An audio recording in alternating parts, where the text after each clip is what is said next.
ou répondre éventuellement aux sirènes d'autres clubs comme le Paris Saint-Germain, le Bayern Munich, Liverpool ou encore Chelsea. C'est par là qu'on va commencer avec la presse catalane. Regardez le Mundo Deportivo et le quotidien Sport.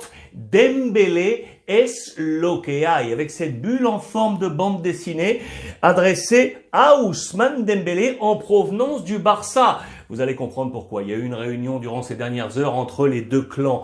Elle n'était pas forcément prévue, cette réunion, et c'est Xavi, l'entraîneur du Barça, qui l'a motivé parce que Xavi veut absolument garder Dembélé dans son nouveau projet. Sauf que, le Barça n'accepte pas pour le moment de rehausser la dernière proposition qui avait été faite au clan Dembélé avec Ousmane Dembélé et son agent Moussa Sissoko. Du coup, voilà l'explication de cette bulle. Cette bulle provient du Barça pour dire à Dembélé, voilà ce qu'il y a sur la table. On ne peut pas aller plus loin, on ne peut pas aller au-dessus. On fait avec ce que l'on peut. On doit répondre à la crise financière, vous le savez, et répondre aux exigences du fair play financier de la Liga espagnole. Ce titre est ici. On va ouvrir les pages intérieures avec également le quotidien Sport. Dembélé, c'est de plus en plus difficile. Muy difficile de le voir rester au Barça. Il faut savoir qu'il aurait communiqué justement à Xavi par téléphone le fait que la situation était telle que vraisemblablement il ne serait pas au Barça la saison prochaine.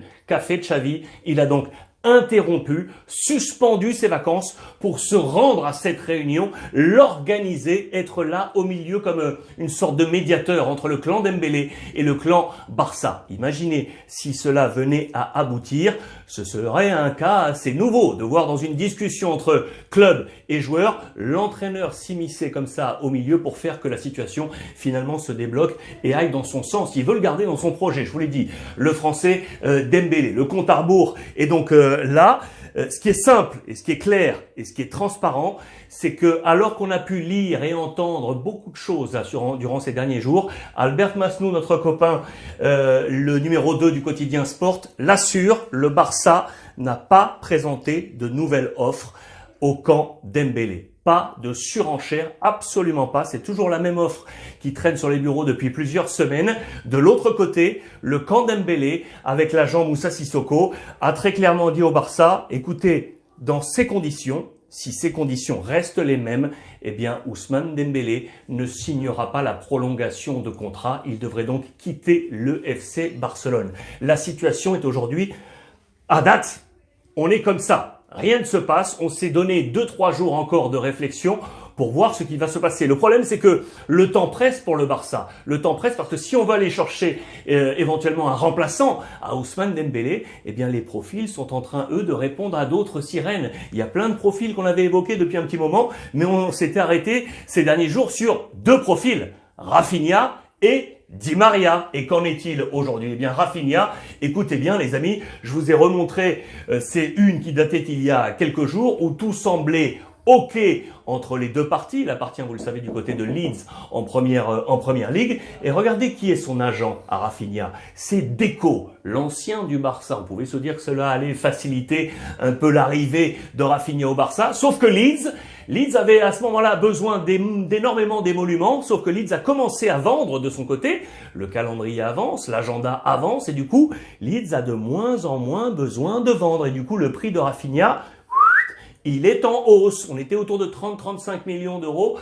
On nous dit que là, ce serait quasiment le double pour pouvoir éventuellement obtenir Rafinha. Donc, attention, on pourrait avoir une croix sur Rafinha. Le premier profil. Le deuxième, c'était Di Maria. Et vous le savez, Di Maria a choisi de prendre la direction de la Juventus de Turin. Ça, c'est la presse italienne de ce jour. Regardez, la Gazzetta dello Sport et le Corriere. La puissance de Max, autant dire la puissance, porterait les buts à Vlahovic. Qui porto i gol, je t'apporte les buts. C'est un passeur décisif hors norme, vous le savez, le joueur du Paris Saint-Germain. Et c'est ce sur quoi on compte pour Max Allegri. Regardez, le protecteur du but, l'ange protecteur du but. Toujours ce photomontage. Et cette importance aujourd'hui de retrouver cette force offensive pour la Juve. Regardez ce schéma. Ici, je vous l'ai grossi.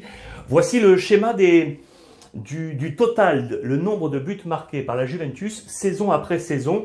La dernière fois qu'ils ont été en position de numéro 1, la meilleure attaque de Serie A, c'était il y a 8 ans, 2014-2015, avec Max Allegri, avec 72 buts inscrits. Les saisons qui ont suivi, on a marqué plus de buts, vous le voyez, mais les concurrents, les adversaires en ont marqué plus.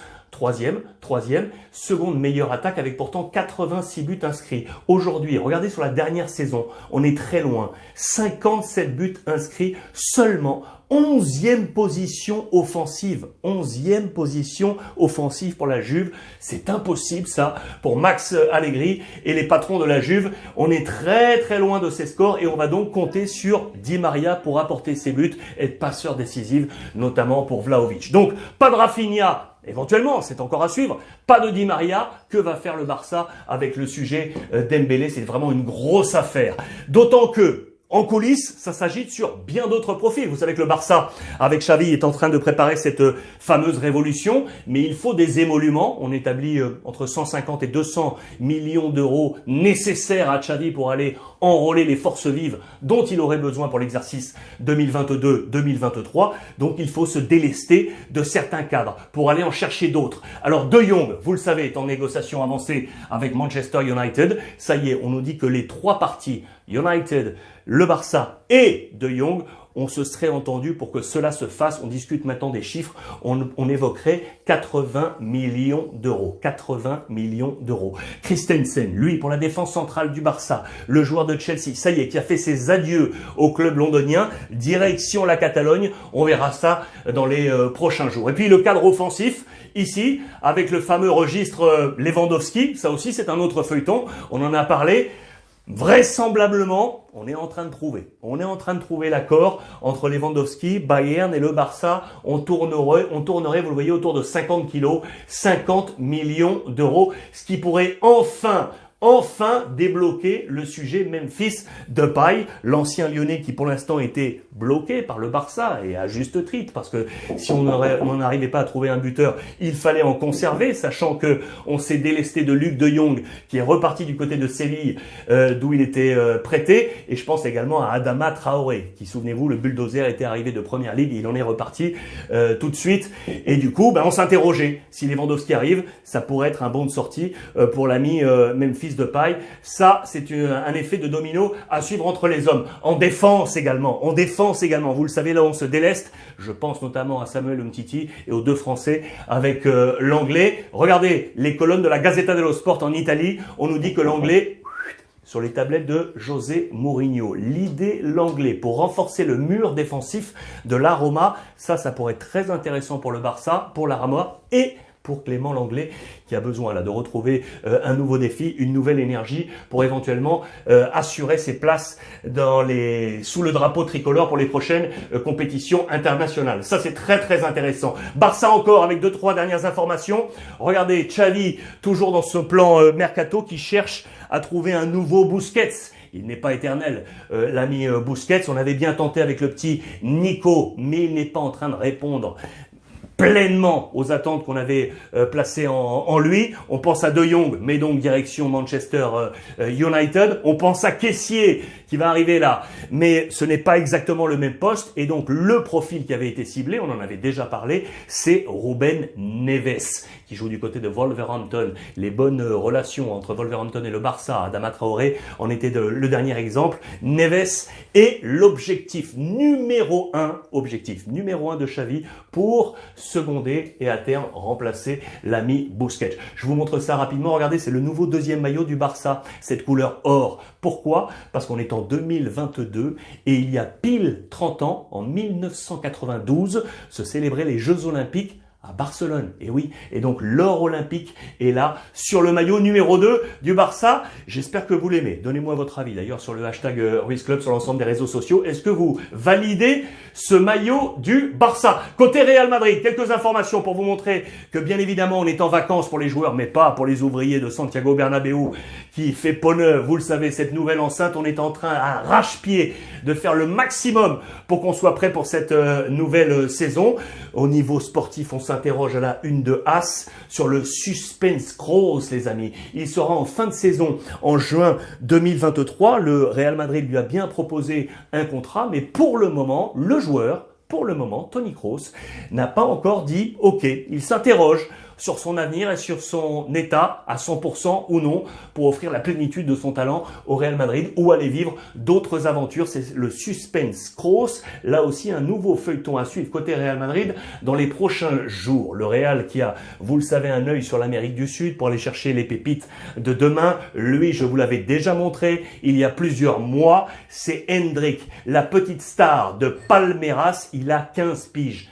15 ans, et vous connaissez les nouveaux règlements de la FIFA, bien évidemment impossible pour un club européen d'aller toucher un joueur de cet âge-là. Il faut attendre quelques semaines encore, il aura 16 ans quand éventuellement on pourra, ça y est, trouver des accords à cet âge entre les deux clubs, mais il faudra encore attendre 18 ans pour le voir quitter le Brésil et venir en Europe. Cela veut dire que Palmeiras a encore 2 ans à venir tranquille avec le talent de son joueur, mais le Real, dans quelques semaines, passé les 16 ans, pourra commencer à discuter. Il a 60 millions d'euros de clause. Lui, retenez bien, Endrick, je vous en avais déjà parlé, c'est un nom qui va retentir normalement de façon très forte sur le continent européen. Là aussi, encore des petites infos qui lient les différents championnats. Regardez, vous le savez que Gattuso a été nommé entraîneur de Valence. Voici la presse régionale de la communauté valencienne avec ce dos-là, magnifique. Et ce tigre, c'est le dos de Politano, le joueur qu'il avait sous ses ordres du côté du Napoli. Il le veut absolument à Valence. C'est son objectif numéro 1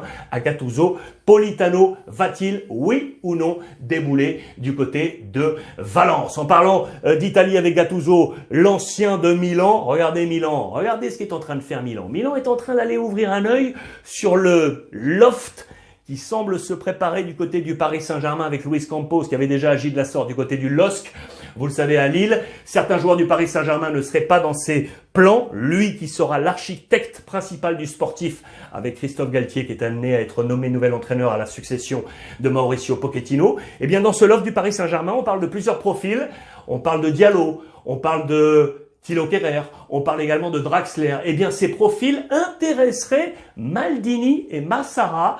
Regardez la direction technique là, et sportive de l'AC Milan pour aller chercher, faire ses emplettes sur des talents. On pense du côté de Milan que ces talents peuvent apporter énormément au club de Pioli qui a déjà, vous le savez, enrôlé un attaquant, Origi, l'international belge qui est arrivé en provenance de Liverpool. Voilà une belle bombe pour l'AC Milan et on travaille éventuellement sur le second marché du Paris Saint-Germain du côté de l'AC Milan. Pour terminer, je vous rappelle l'information donc principale de cette journée pour moi, c'est l'affaire Dembélé. Et ce feuilleton, on verra ce qui se passera demain. Je vous tiendrai informé également de tout ce qui se passe sur l'actualité Ligue 1. Il y a pas mal de choses qui sont en train de se préparer du côté des confrères sur le territoire national. Je vous embrasse très très fort les amis.